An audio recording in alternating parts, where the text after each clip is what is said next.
monsters, and welcome to the Horror Files. I am your host, Ed Live Dana, and on this podcast, I dive into a particular horror movie each episode, providing insights and reviews, as well as the latest in horror movie news. And we are back. I apologize right off the bat for the echoey sound. It's been I've just moved into a new place recently, and I'm in my new office, but it doesn't have anything on the walls yet. So I know once I get my stuff all up on the walls, it will improve greatly. But so please bear with me. It's going to sound a little bit echoey. I apologize. So yeah, it's been a crazy and rough few months, and I just want to take a minute and just say how much I appreciate all of you guys so much for your positive comments and support while I took a much needed break from the podcast.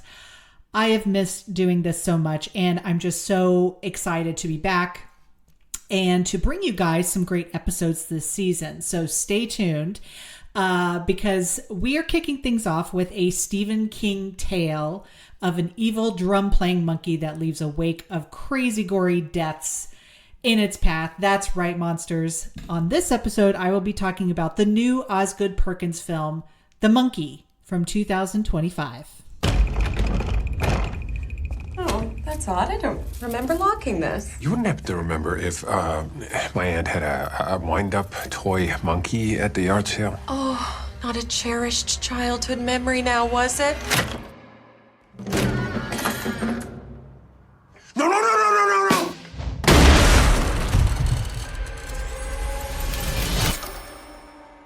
The coroner said it was an accident, but it was no accident. It was a monkey. When I was a kid, my twin brother and I found something that loved to kill. I did everything I could to make it go the fuck away. But it had other plans. Hello, brother. Bill. The monkey that likes killing our family. It's back. It must be vanquished. Why don't you vanquish it, huh, Bill?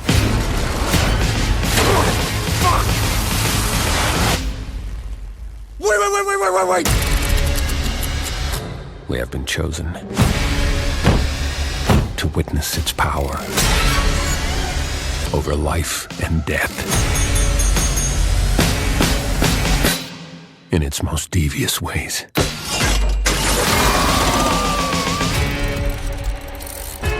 The toy monkey? It's evil. It's basically the devil. Everybody dies. And that's life.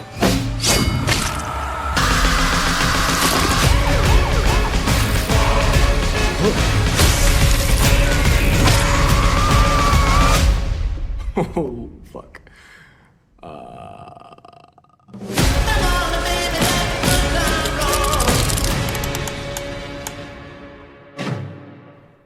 So IMDb describes the plot for The Monkey as follows.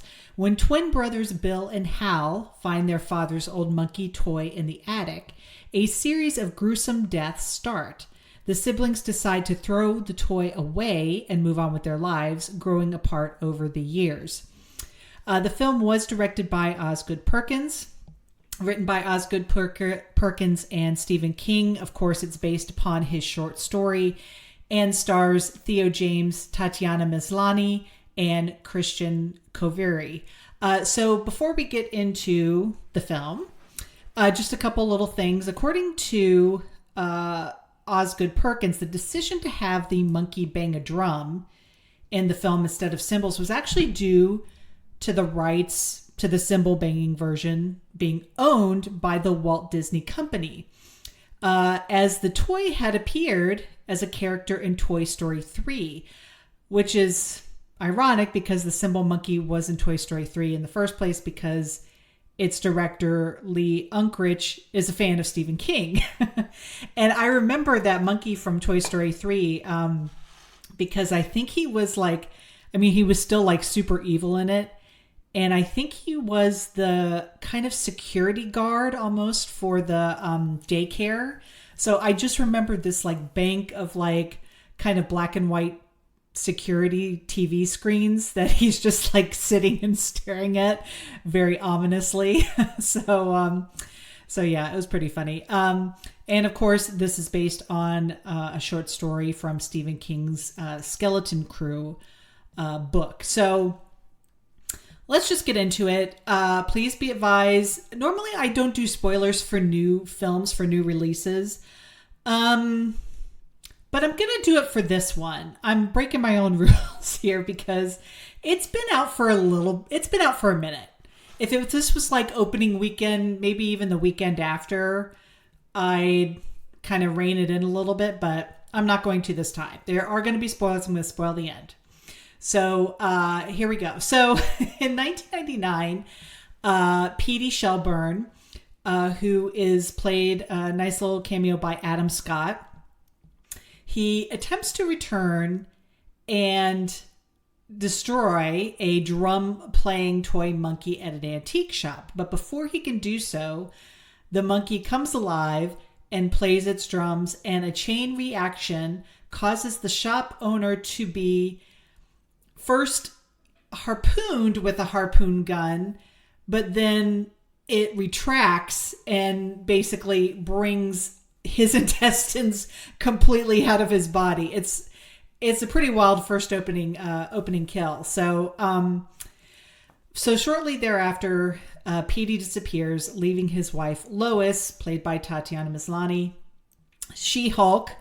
I don't get the hate behind She-Hulk. It was so fun, and yeah, I mean, it deserved more than it got. But anyway, and she was great in that. So he disappears, leaving his wife Lois to raise their identical twin sons, Hal and Bill, who are both played by Theo James. Now, the mom tells them that their dad went to get a pack of cigarettes one night and never came back. And this is actually a reference to Stephen King's own dad, who did the same to him, which is pretty douchey.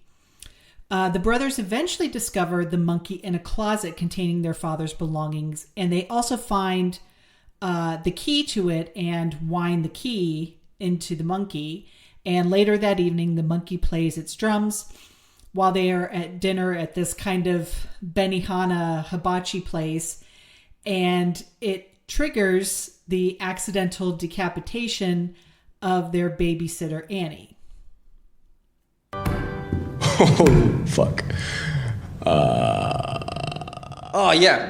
Today we're here with Annie Wilkes. Gone by accident. Or rather, in an accident, because, there's no accidents. Is there a divine plan? Sure, maybe. Call it a coin toss, heads or tails. But not Annie's head, because that is separate.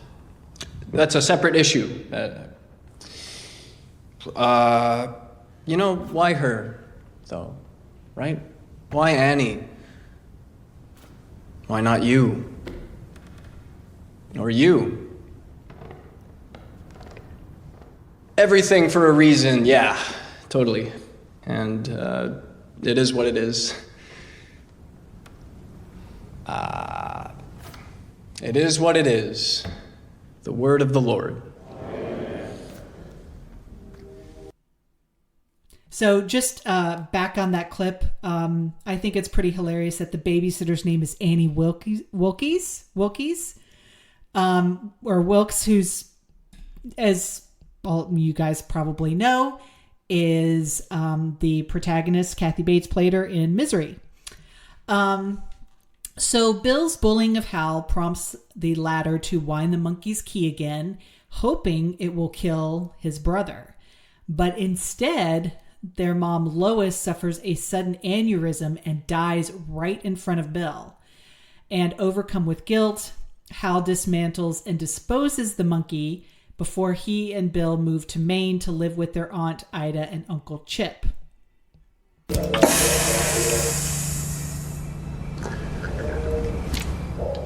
You know, your Aunt Ida and your Uncle Chip never wanted kids.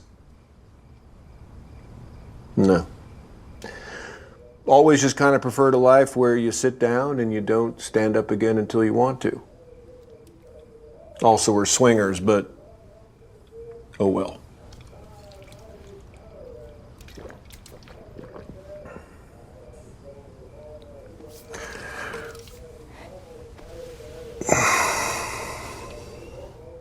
I want you to know we're going to do our very best with you boys. It's just that our very best might be pretty bad.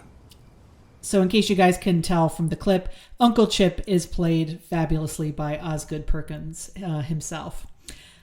So when the monkey mysteriously reappears at their new home, Bill realizes its power and winds its key despite Hal's protests.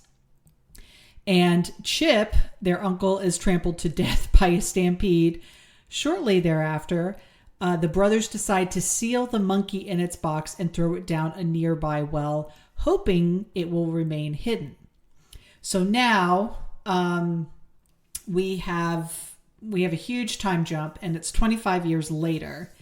And Hal is estranged from both his brother Bill and his own son Petey, whom Hal sees only once a year out of fear that the monkey will return and kill him. He also learns that his ex-wife and her new husband Ted, played by Elijah Wood in a little cameo role as well, plan to adopt Petey fully, effectively cutting him out of his dad's life. So meanwhile, Ida, Chip's widow, is suddenly killed in a freak accident. Basically, her head gets caught on fire, and there's some crazy deaths in this movie. So Bill calls Hal and insists that he drive to Ida's house, claiming he is suspicious that the monkey has returned and someone has been winding its key. And Hal realizes it's true when a woman explodes. This was probably my favorite kill in the whole movie. Hal realizes it's true when a woman explodes after the motel pool is electrified. Just real quick, I watched a video, Osgood Perkins and Theo James, when they're doing their press interviews for the monkey, they actually did one where they sat with, I think it was 2 or 3 morticianers or forensic or something like that. But I think they were morticianers. And basically they went through the deaths in this film and were like, kind of like, is this plausible? Is it something that you guys have seen before? All of that. It's on YouTube. It's pretty interesting. But the pool one, everybody was kind of like, whoa, which I thought was pretty hilarious. That one made me laugh out loud. Actually, it was really, really funny. So at this point, Hal's son Petey is sort of like on a road trip with him. Because they're supposed to go to this like horror amusement park thing, but then all of this happens. So effectively Petey is kind of like, well, I want to go with you. Let's just go and take care of it. So Hal is kind of reluctantly like, okay. So the real estate agent Barbara reveals to Hal that following Ida's death, a series of other bizarre fatal accidents have occurred in the town over the past week. There was a guy who was, I think, using like his espresso maker or something, and the steam valve like basically steamed his face off. And then there was a woman who was golfing. Now this in Maine, mind you, and she went to like get the ball from the hole, and there was like a cobra or something in the hole that like bit her to death, and it was so crazy. So she tells them all of this before a falling shotgun, when she opens a closet door, basically blows her apart. Yeah. So when Hal and Petey arrive at Ida's house, they learn that Bill is living in the town and now possesses the monkey. So he hired a local named Ricky. People who have seen the latest Halloween, or the last two Halloween films, you'll recognize him. He was the guy in it who was Laurie's granddaughter's boyfriend, the one that like gets effectively possessed by Mike Myers. So he hired a local kid named Ricky, to retrieve it for him, due to Bill having long suspected that Lois's death was caused by Hal in an attempt to kill him, and has basically spent years waiting for the monkey's return to use it in retaliation. However, the monkey has only been killing random people instead of Hal over the past week, and Bill suspects whoever winds its key is immune to being killed, and tells Hal that he will allow Petey to wind the key to keep him safe. Otherwise, Bill will keep mercilessly winding it until Hal is dead, no matter who else dies in the town as a result. So Hal refuses until Ricky, who has now grown obsessed with the monkey, forces Petey at gunpoint to retrieve it for him at Bill's house, which is not even really a house. It's like an old, I think they said it was like an old telephone company or something. It looks like it's like an industrial building. And Bill offers Petey to wind the key, and Ricky is subsequently killed by a swarm of wasps. Very bizarre, in a very bizarre way.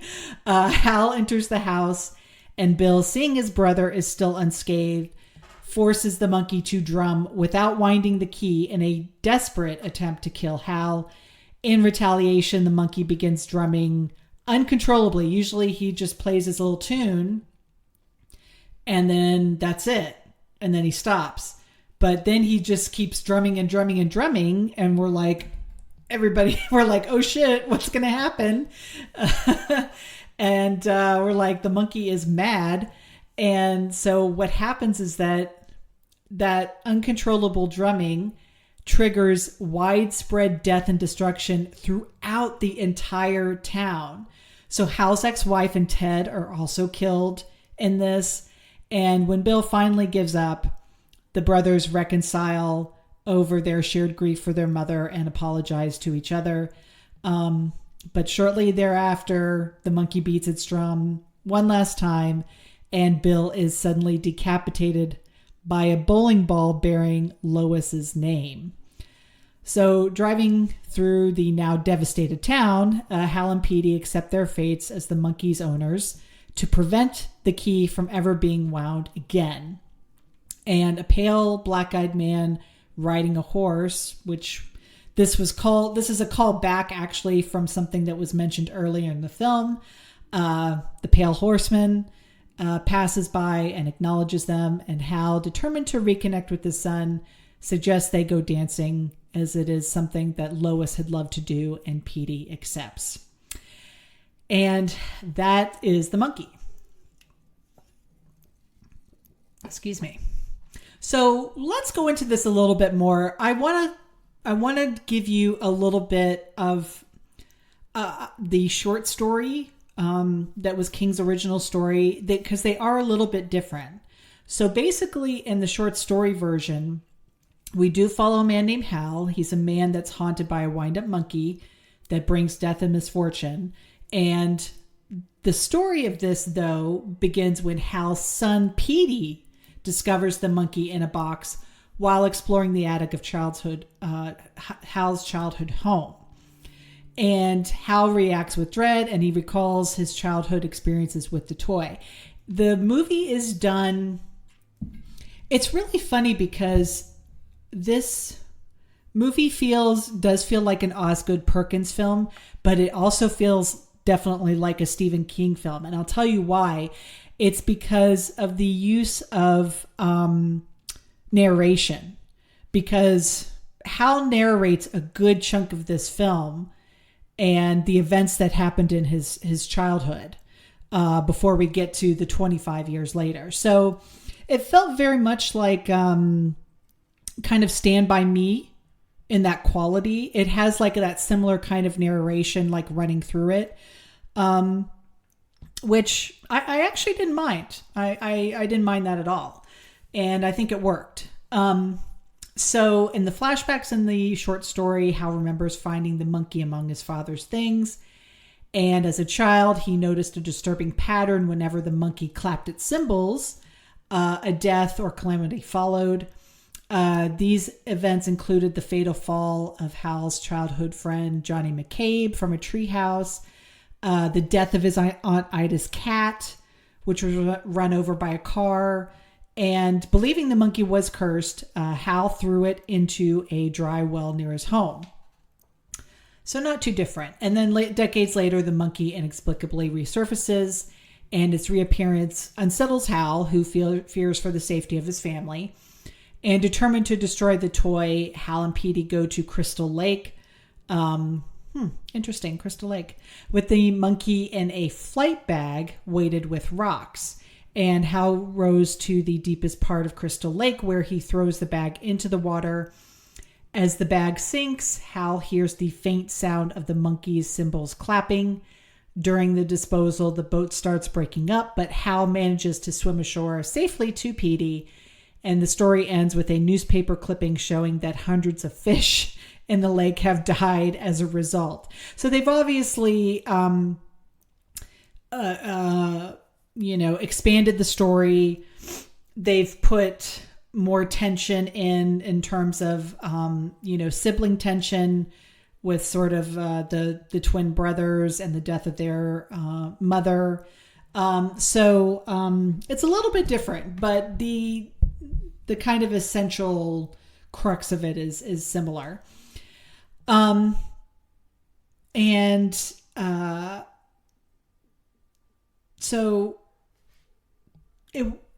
the story came out, the original short story, there was a piece written in the Journal of the Fantastic and the Arts, I believe by Leonard Heldreth, basically saying that the short story explored time parallels and the connection between past and present through the reappearance of the toy monkey.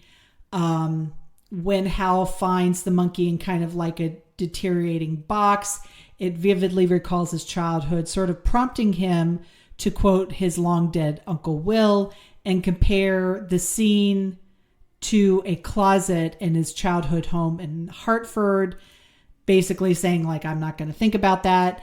But despite his efforts to suppress these thoughts, they overwhelm him. And as the past basically remains this kind of inescapable and burdensome part of his identity. And Hal struggles to cope with that. So he's kind of seeks to get through it so it would be gone again. As the monkey sort of haunted his childhood, it returned each time he discarded it. And during the story, he sinks the monkey into a lake, and though he imagines it being retrieved in some way. And King's characters often anticipate the future rather ambiguously, as in the story, Hal says, quote, those were only things that might be, kind of suggesting precognition. And the story kind of also portrays a father's struggle with this kind of evil toy that, causes violent deaths. Critics debate whether the toy represents external evil or Hal's inner guilt and subconscious desires. Some people view the monkey as this sort of external force of chance, while others connect it to Hal's unresolved guilt and subconscious mind. But there's this kind of a link between Hal and the monkey, interpreting it as sort of this ambiguous embodiment of persistent and incomprehensible evil. And I think that's really what it kind of comes down to in terms of this film. And I'll go into that a little bit, more. But just to kind of go back to the film and the making of it. So director Frank Darabont originally held the film rights to this short story, The Monkey, and he had planned to begin working on a film adaptation upon completing The Mist in 2007, which was also an adaptation of one of King's novellas. But the project never materialized. And so going into the 2023 Cannes film market, financier Black Bear Pictures announced that a film adaptation of The Monkey was in development and up for sale to distributors. And so Osgood Perkins was hired to write and direct, and James Wan would produce under his Atomic Monster banner. Theo James was cast in the lead role, and then in March of 2024, Tatiana Maslany, Elijah Wood, Christian Coveri, Colin O'Brien, Rohan Campbell, and Sarah Levy were announced to have joined the cast. So principal photography occurred in Vancouver from February 5th to March 22nd, 2024. And of course, the original story featured a cymbal-banging monkey, but because of rights, the film replaces it with a drum. And Perkins said in writing the film, he chose to give it comedic elements because he thought it was more fitting for a film about a toy, and he wanted to distinguish the monkey from more serious horror films about possessed toys. I don't know what he's talking about, serious films about the possessed toys. All the ones I've seen have been absolutely ridiculous. Excuse me. I mean, come on. Like, it's kind of hard to take a possessed toy film seriously. So Perkins further stated that the comedy in the film intentionally avoids subtlety and makes use of extreme gore to joke about the absurdity, the pointlessness, and the randomness of death. Perkins stated fully to Empire about his approach to the material, saying, quote, "I took liberties like a motherfucker. They, Atomic Monster, had a very serious script. Very serious. I felt it was too serious, and I told them, this doesn't work for me. The thing with this toy monkey is that the people around it all die in insane ways. So I thought, well, I'm an expert on that. Both my parents died in insane headline-making ways.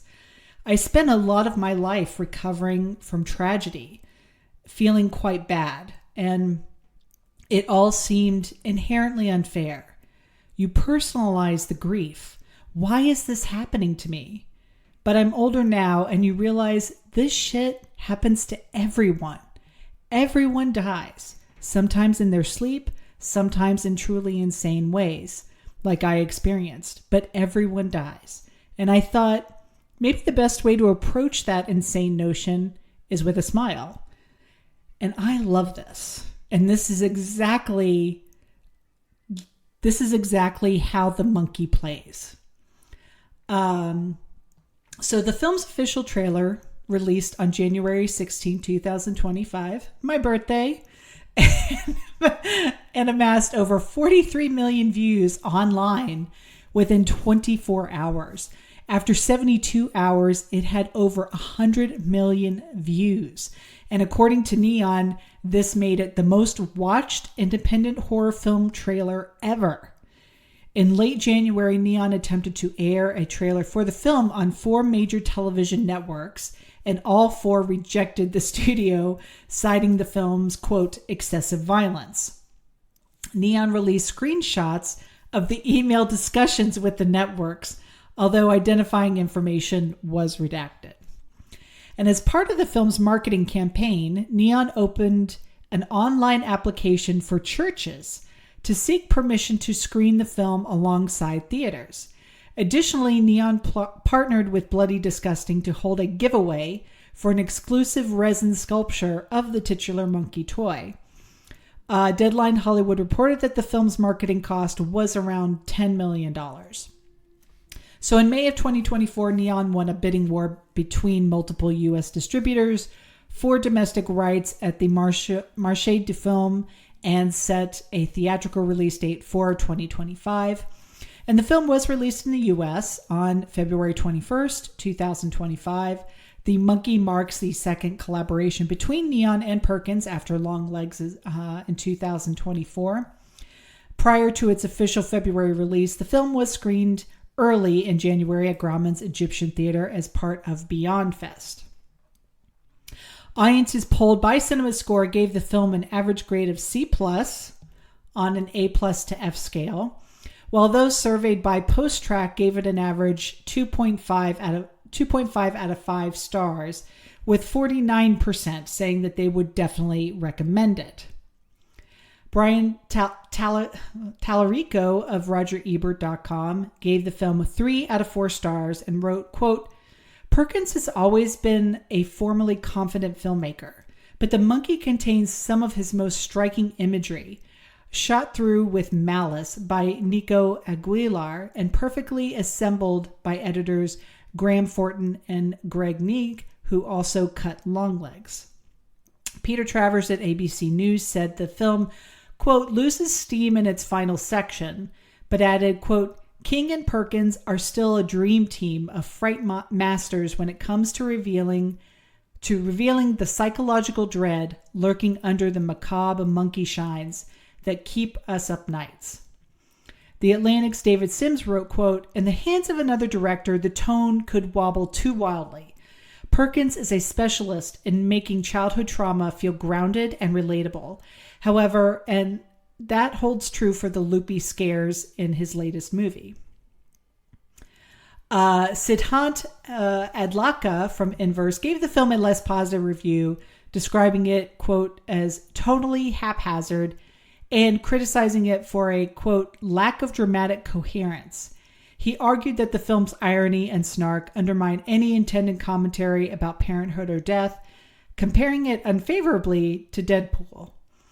The iPaper's Christina Newland gave the film 2 out of 5 stars, writing, quote, "For a movie that professes to be bizarre, shocking, and violent, and which shares a director with Longlegs, the scariest horror film of last year, The Monkey is surprisingly lacking in any good ideas. In fact, it's the worst thing a horror film can be: boring." But author Stephen King praised the film, describing it as, quote, batshit insane. Metacritic score for this film is 62. Rotten Tomatoes score is 79. And Letterboxd rating is 3.5 or 3 out of 5. My personal rating for it, I'm going to give it a 7.5 out of 10. This film is not perfect. It's, I think by the end it does kind of run out of some steam, but saying that, there's really good stuff here. The monkey essentially represents our fears around death. Bill was living for revenge against his brother Hal for their mother's death, which wasn't his fault, but he had decided that this was the only way to feel that there was justice in the universe, basically by killing his brother. Hal was only determined to keep his loved ones away from the monkey and its connection to him, so he kept himself isolated from his estranged son because of this. And through both brothers, we see this theme of grief and fear essentially leading both of them to isolation. Bill was essentially a hermit, basically living only for his plan to, have revenge against Hal, and willing to do whatever to get that monkey back and use it to exact his plan. And then Hal was the polar opposite of that, basically living in fear of the monkey and what it could do to the people around him that he cared for. Hal was afraid of death. He was afraid to talk about it. He was afraid to confront it. while Bill essentially wanted to wield death through the monkey. And when Hal and his son escape at the end, he finally has this moment where he decides not to run from death, but to accept it and keep the monkey as a way of essentially containing it, and accepting it. You cannot escape death, but you can learn to accept that it is a part of life and will come to all of us, no matter what we do to avoid it. And I think that there's a lot of the story that surrounds the idea of generational trauma and how it shapes us. You have the twins who literally grew up side by side, but one grew up kind of as an isolationist in order to protect, whereas the other did it to focus on destruction.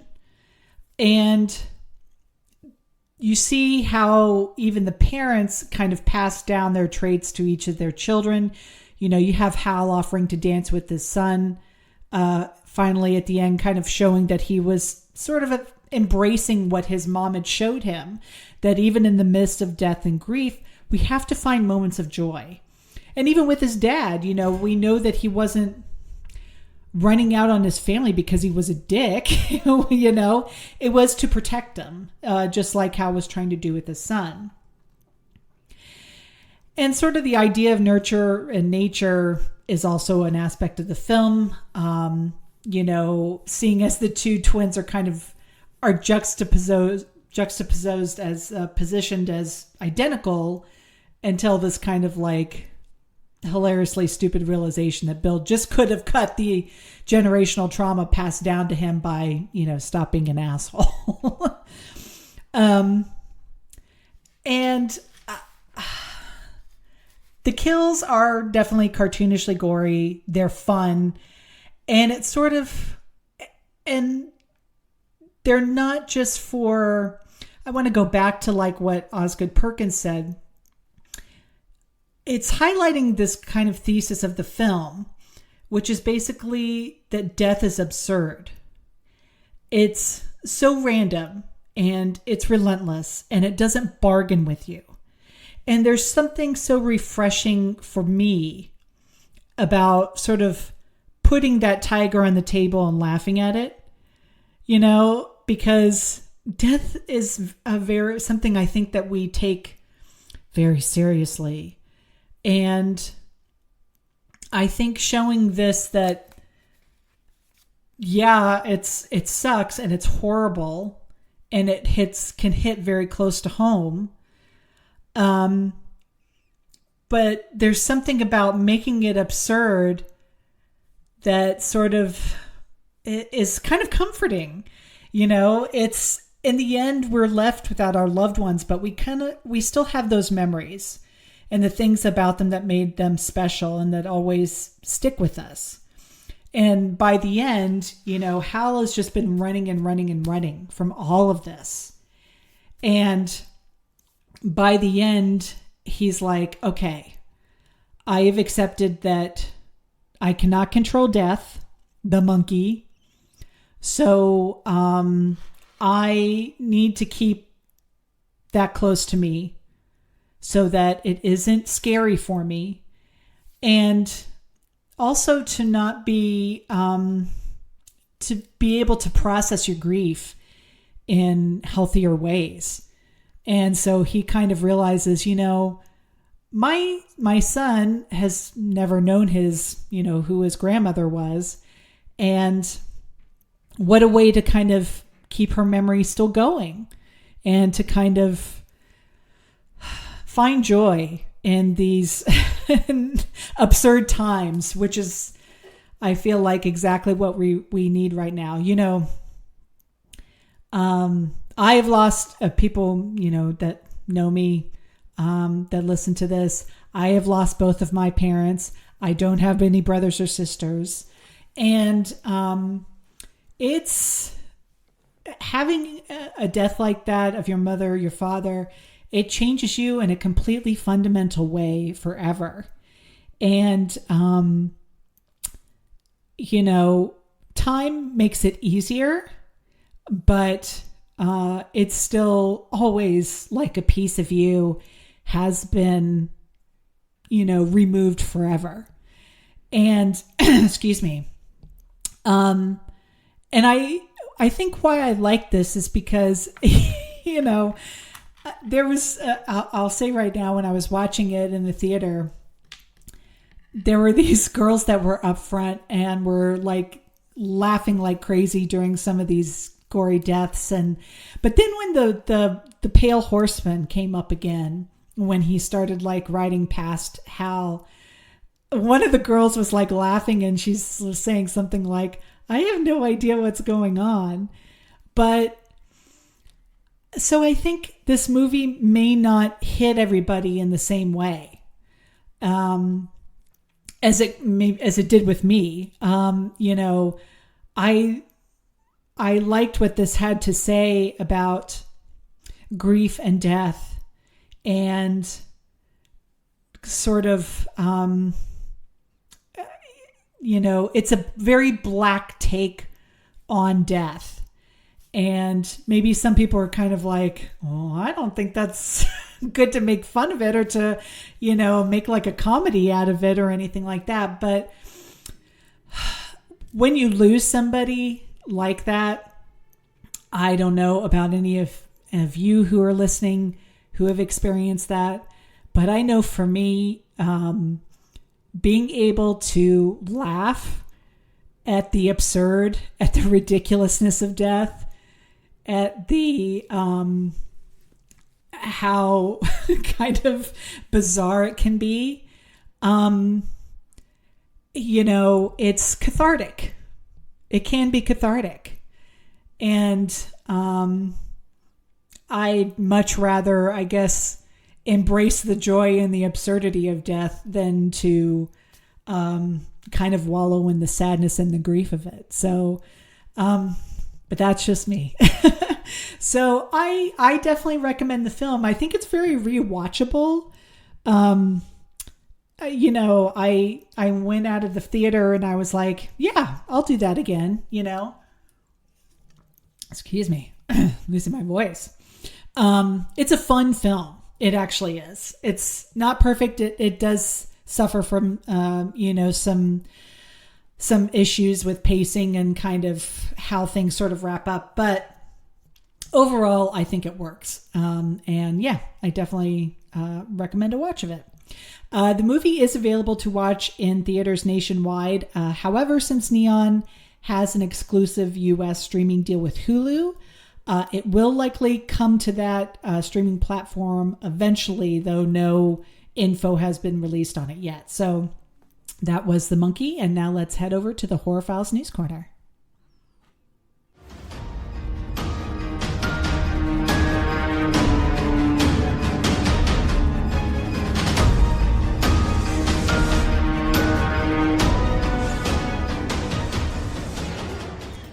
Just when you thought it was safe to go back in the water, Steven Spielberg's Jaws is returning to the big screen. Jaws, I love it. It is my favorite film of all time. Not my favorite horror film of all time, which you guys all know is The Thing, John Carpenter's, but Jaws is my favorite, period, any genre, amen, film of all time. And it's coming back to the big screen. So TCM Classic Film Festival will host the first Jaws screening of the year with a special 50th anniversary presentation in April, followed by a nationwide theatrical re-release from August 29th through September 4th via Universal. Alamo Drafthouse Cinema will kick off its summer-long Jaws celebration over Memorial Day weekend in May. I know there's some union stuff going on with Alamo, or a workers strike. So don't know if that'll impact this, but we'll see. They'll be hosting screenings featuring a special menu and fun props, along with a limited edition popcorn buckets and merchandise. A special Jaws on the Water screening. I've always wanted to go to one of those. I think that would be fun. Will take place on June 21st as part of the Alamo Drafthouse Rolling Roadshow in Martha's Vineyard, Massachusetts, where the film was shot. Additionally, Jaws on the Water screenings will occur at Lake Travis in Austin, Texas. Go Longhorns. In June and July, a 50th anniversary edition of Jaws will be released on physical media and digital with new bonus material this summer. I will be getting that. And the film will also stream exclusively on Peacock starting June 15th, along with Jaws 2, Jaws 3D, and Jaws the Revenge. Beginning in May, new Jaws merchandise will be available for purchase at Universal Orlando Resort and Universal Studios Hollywood, including a zipper, bucket hat, baseball cap, crossbody bag, cooler bag, and more. The Academy Museum of Motion Picture in Los Angeles will host Jaws, the exhibition, on view between September 14th and July 26, 2026. So it is the year of Jaws, and I couldn't be more excited. His character may have been killed off a couple of years back, but that doesn't seem to matter in this franchise anymore because Deadline reports that David Arquette has joined Scream 7. David Arquette's Dewey Riley was infamously killed off in Scream back in 2022.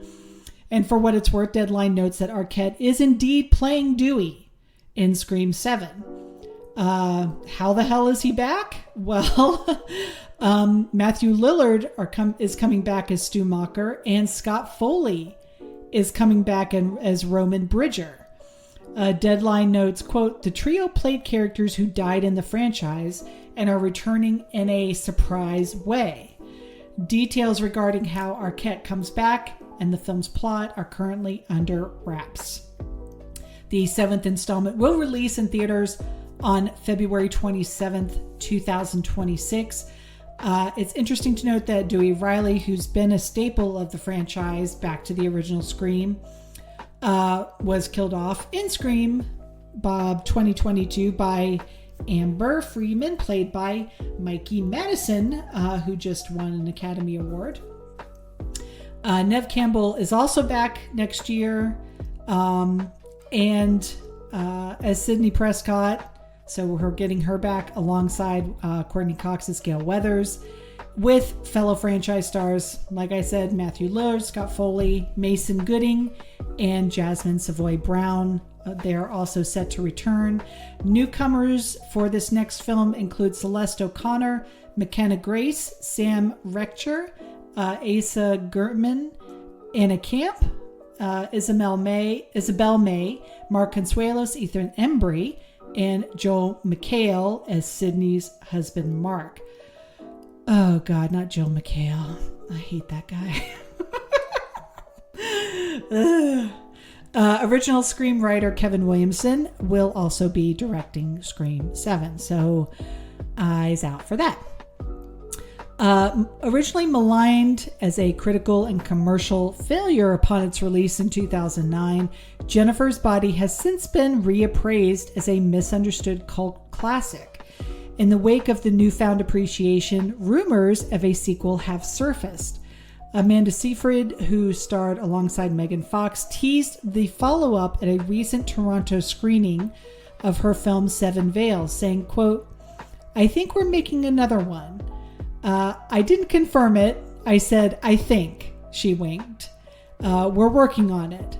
Writer Diablo Cody told Bloody Disgusting last year that she wanted to make a sequel, saying, quote, I am not done with Jennifer's Body. I need to partner with people who believe in it as much as I do, and that hasn't really happened yet. I need someone to believe in it who has $1 billion.